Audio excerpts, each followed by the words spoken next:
بسم اللہ الرحمن الرحیم۔ میلاد النبی کے حوالے سے شیطان کی طرف سے ایک وسوسہ ہے۔ وہ وسوسہ یہ آتا ہے کہ جناب جس دن عید ہوتی ہے روزہ حرام ہوتا ہے، اور جس دن روزہ ہوگا اس دن عید نہیں ہو سکتی۔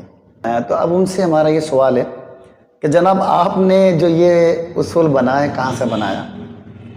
کیا کسی حدیث میں ہے یا کسی قرآنی آیت سے آپ نے اس کو اخذ کیا ہے، یا صحابہ نے یہ بیان کیا ہو، یا کسی عالم نے بیان کیا ہو کہ جس دن عید ہو اس دن روزہ حرام، اور جس دن روزہ اس دن عید نہیں ہو سکتی؟ اور وہ اس کو لاتے ہیں عید میلاد النبی صلی اللہ علیہ وآلہ وسلم کے حوالے سے کہ تم اسے عید نہ کہو کیونکہ پھر روزہ بھی رکھتے ہو، تو عید کے دن روزہ، یہ دونوں متضاد چیزیں ہیں۔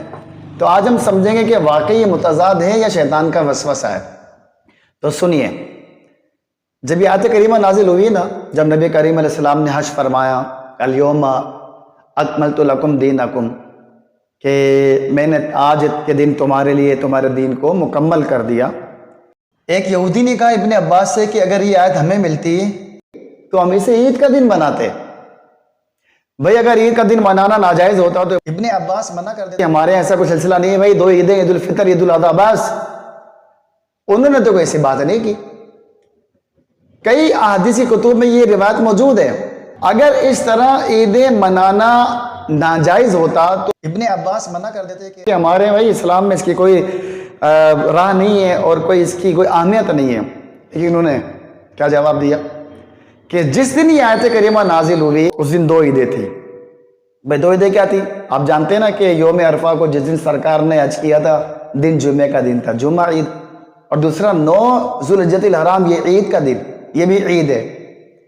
اور دیگر احادیث کے اندر بھی ملتا ہے کہ نبی کریم علیہ السلام نے خود یوم عرفہ کو عید کا دن قرار دیا۔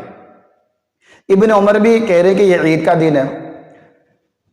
اور پھر مسلم شریف کی حدیث سے 2746 نمبر ہے حدیث کا، رسول اللہ نے بیان کیا کہ جو یوم عرفہ کا روزہ رکھتا ہے تو اس کے 1 سال پچھلے اور اگلے اللہ گناہ معاف کر دیتا ہے۔ تو پتہ چلا کہ عید کا دن بھی فرما رہے نبی کریم علیہ السلام، اور پھر روزہ کا بھی فرما رہے۔ اور یہ بات کسی عام لوگوں نے نہیں کی، سنی علماء نے نہیں کی، میں نے بھی نہیں کی، بلکہ اس مصطفیٰ نے کہی ہے کہ جن کی زبان کو کن کی کنجی کہتے ہیں، وہ زبان جس کو سب کن کی کنجی کہیں، ان کی نافذ حکومت پہ لاکھوں سلام۔ وہ جو فیصلہ فرما دے وہ نافذ ہو جاتا ہے اور نافذ العمل ہوا کرتا ہے۔ رسول اللہ نے یوم عرفہ کو عید قرار دیا، مگر روزے کی عظیم فضیلت بھی بیان کی۔ تو پتہ چلا کہ عید اور روزہ ان میں کوئی منافرت نہیں ہے۔ ایسا نہیں کہ عید کی وجہ سے روزہ حرام ہے۔